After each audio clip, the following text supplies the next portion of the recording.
आपकी होस्ट और दोस्त अर्चना। अपने पति के प्राण यमराज से छीन के लाने वाले उस सावित्री के उस देश में आज वो महिलाएं कहां से आ रही हैं जो अपने पति को खुद ही यमराज के हवाले कर रही हैं। हम बात कर रहे हैं अभी का जो हत्याकांड हुआ है, सोनम रघुवंशी ने किस तरह राजा रघुवंशी की निर्मम हत्या की। आज हमारे बीच स्टूडियो में मौजूद हैं सनातन धर्म और भगवत गीता के ऊपर रिसर्च करने वाले डॉक्टर जयकरण गोयल। सर बहुत बहुत स्वागत है आपका। आपका भी स्वागत है अर्चना जी, कैसे हैं? मैं ठीक हूँ सर। अभी जो केस हमारे सामने आया है सोनम रघुवंशी का, जिसने अपने पति राजा रघुवंशी की हनीमून पर ले जाकर जिस तरह से हत्या कर दी, और हम उस सनातन धर्म में है जहाँ सावित्री अपने पति के प्राण भगवान से यमराज से छीन कर लाती है और अपने पति को खुद ही यमराज के हवाले करने वाली जो सोनम है, तो क्यों महिलाएं आपराधिक गतिविधियों में शामिल हो रही हैं? क्या क्या मानसिकता है जो महिलाओं की इस तरह से अपराध में महिलाएं आती जा रही हैं? सिर्फ एक मानसिकता है, भारतीय विचार का पिछड़ना।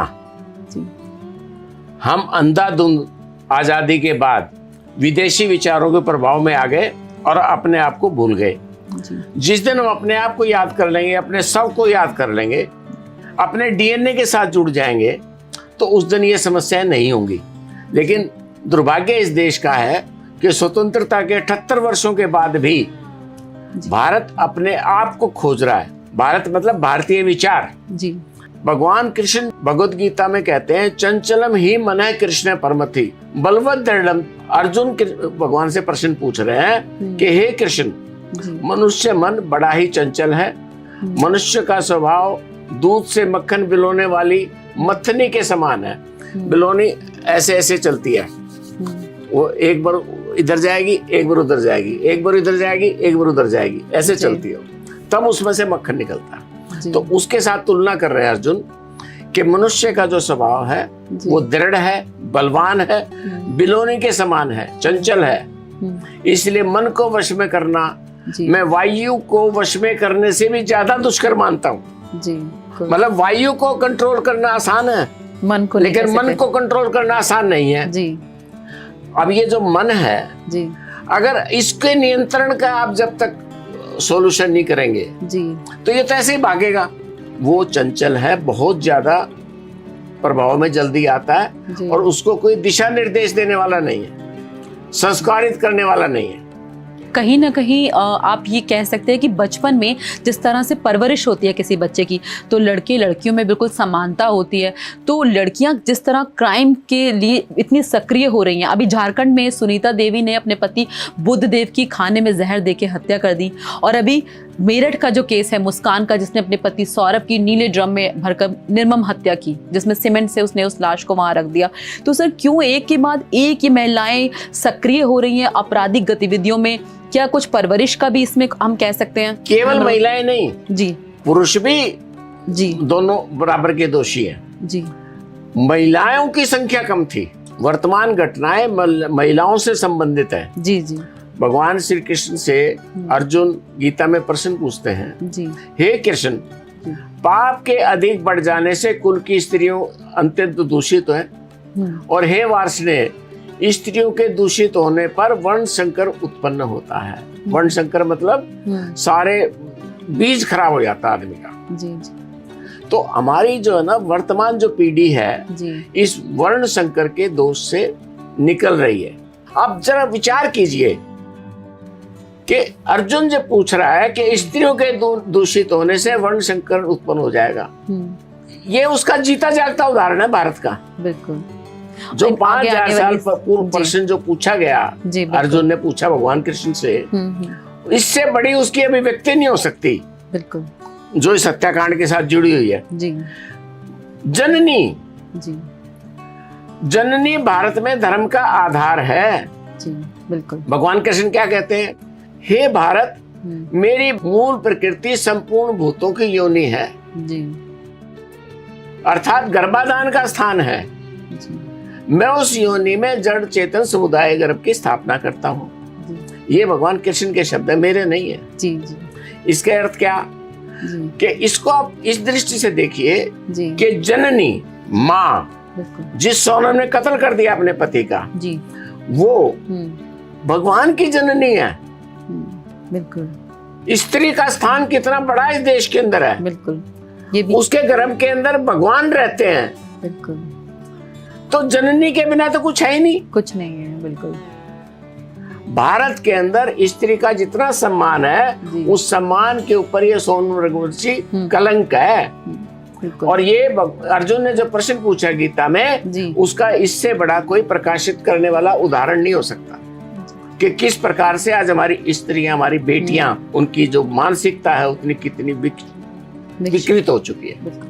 सर, कहीं ना कहीं ये भी देखा गया है कि जैसे हम बात करते हैं कि उसका जो प्रेमी था उसके साथ मिलकर उसने हत्या की, तो समाज में इस तरह की कुरीतियां बढ़ रही हैं जहाँ पे एक्स्ट्रा मैरिटल अफेयर है, या ऐसा बोला जाए कि अगर इस तरीके की चीजें अगर थी तो उसको शादी नहीं करनी चाहिए थी। हाँ। एक निर्दोष की हत्या करने का जो था वो उसे सोचना नहीं चाहिए था, तो उसे शादी नहीं क्या आवश्यकता थी। बिल्कुल। तो आपने कहा कहीं ना कहीं हम अपने संस्कारों से विमुख होते जा रहे हैं, जो या उनकी माएँ अपने बच्चों तक वो संस्कार नहीं दे रही। ये आपराधिक गतिविधियां का जो बीज है वो किस तरह पनप रहा है। बिल्कुल बिल्कुल, सिर्फ इसी बात में कि जो मन चंचल है, जी, मन को नियंत्रित करना भूल गए, आवेग में आकर के। देखिए, मनुष्य कोई भी अपराध करता है जी, अपराध हमेशा आवेश में आके होगा, आवेग में आएगा वो, बिल्कुल, और जल्दबाजी में कर जाएगा। जी, अगर एक बार भी मन को नियंत्रित करना आ गया, जी, और ये परिभाषा दुनिया की दूसरी संस्कृति में विकसित नहीं हुई। हम जो है आंखें मूंद कर सोशल मीडिया के पीछे पड़ रहे हैं, आंखें मूंद के कंटेंट देखते हैं, हर चीज में जल्दबाजी करते हैं। सोनम के रघुवंशी के माइंडसेट में क्या रहा होगा, मैं मतलब इससे ज्यादा नीचता और घृणित काम मैं अपेक्षा नहीं कर सकता, खासकर अपनी बेटी से। बिल्कुल, ठीक है, गलत है, लेकिन 100 जोड़ की एक बात है, इसका एक बहुत बड़ा संदेश है पूरे समाज को। भारत की बेटियां जी, भारत की शान है जी, स्वयं भगवान उनके गर्भ के अंदर निवास करते हैं, जी, तो भगवान ने उनको कौन सा स्थान दिया है। बिल्कुल, भगवान की जननी है भारत की बेटियां। ये जो मन इधर उधर भागता है, इसको नियंत्रित करना सीखिए। और स्त्री अगर प्रदूषित हो गई तो उस संस्कृति का कोई रखवाला नहीं है। मतलब भारतीय संस्कृति का आधार वो माँ है, स्त्री है, बेटी है। ये बात सदैव सबको याद रखनी चाहिए। जी सर, बहुत अच्छे तरीके से आपने गीता के माध्यम से समझाया आज। तो सर, एक और प्रश्न मैं यहाँ आज आपसे कहना चाहती हूँ कि इतना बड़ा जब जघन्य अपराध करते हैं लोग, या जो सोनम ने किया, या मुस्कान की बात करें मेरठ की, ये अपराध करने के बाद कोई अपराध बोध नहीं है इन लोगों के अंदर, कोई शिकन नहीं आई उनके चेहरे पर, और वो निडर, मतलब तो ये ऐसा क्यों है? स्त्री को तो सबसे कोमल कहा जाता है कि सबसे कोमल होती है। इसी का नाम तो वर्ण संस्कार है जी, यही तो प्रदूषण है जी। पुरुष 1000 अपराध कर सकता है, पुरुष बलात्कारी हो सकता है, जी, दुनिया भर की गड़बड़ कर सकता है पुरुष। अगर पुरुष को संस्कारित ना करो ना, पुरुष दुनिया का सबसे निकृष्ट प्राणी।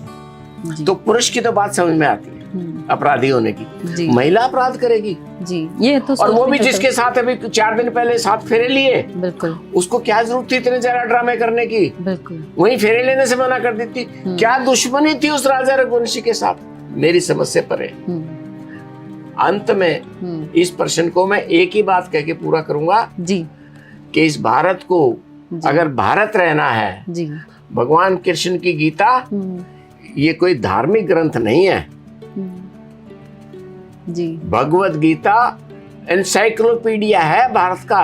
बिल्कुल, आपके 4 वेद, 12 उपनिषद, 18 पुराण, उन सब में वो नहीं है जो एक छोटी सी इतनी सी भगवत गीता में जी। आपको हर प्रश्नों के उत्तर मिलेंगे। भारत को अपने स्व पर, अपने विचार पर लौटना पड़ेगा, और वो दिन दूर नहीं है जी। जब तक ये इस टाइप के अनाचार नहीं होंगे तब तक भारत संभलेगा नहीं।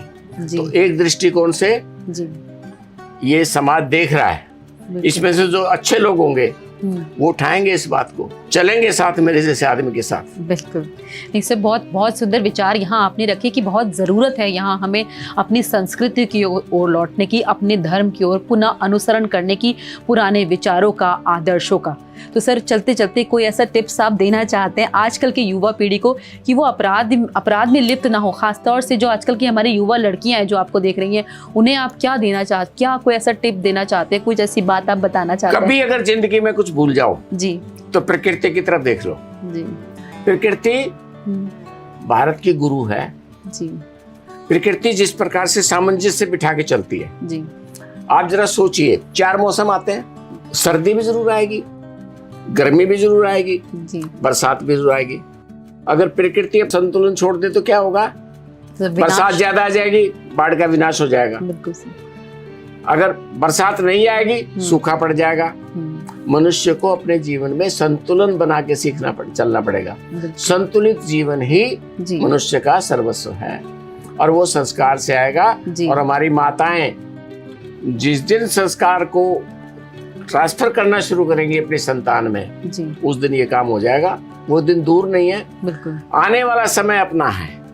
क्योंकि जब तक इस प्रकार की पराकाष्ठा नहीं जाएगी, ये पराकाष्ठा है अत्याचार की, अनाचार की। बिल्कुल। अब पराकाष्ठा पे चले गए ना, सबके दिमागों में हथौड़े लगेंगे। बिल्कुल। नहीं यार, बहुत गड़बड़ है, हिल जाएगा सब कुछ। जी जी। तो कहीं ना कहीं उसको सोचना पड़ेगा, वापस आएगा, अपने जड़ों पे जुड़ेगा जी, और जड़ों से जुड़ेगा तो कहीं ना कहीं फिर भगवत गीता को खोलना पड़ेगा। जी। तो बहुत सुंदर सर आज आपके विचार आज आपने हमें दिए और अब ज़रूरत है हमें फिर से भगवत गीता को खोलने की। बहुत बार हमने सर के विचार जाने अलग अलग मुद्दों पे, और अगर हम अपनी कहते हैं स्वतः परिवर्तन से ही सृष्टि परिवर्तन होता है। अगर खुद को परिवर्तित करना है तो पुराने ग्रंथों की ओर हमें लौटना पड़ेगा, फिर से खोलनी पड़ेगी गीता, उसका अनुसरण करना पड़ेगा और अपने जीवन में उतारना पड़ेगा। अगले एपिसोड में फिर बात करेंगे किसी और टॉपिक पे, तब तक के लिए इजाज़त देते हैं। नमस्कार। नमस्कार।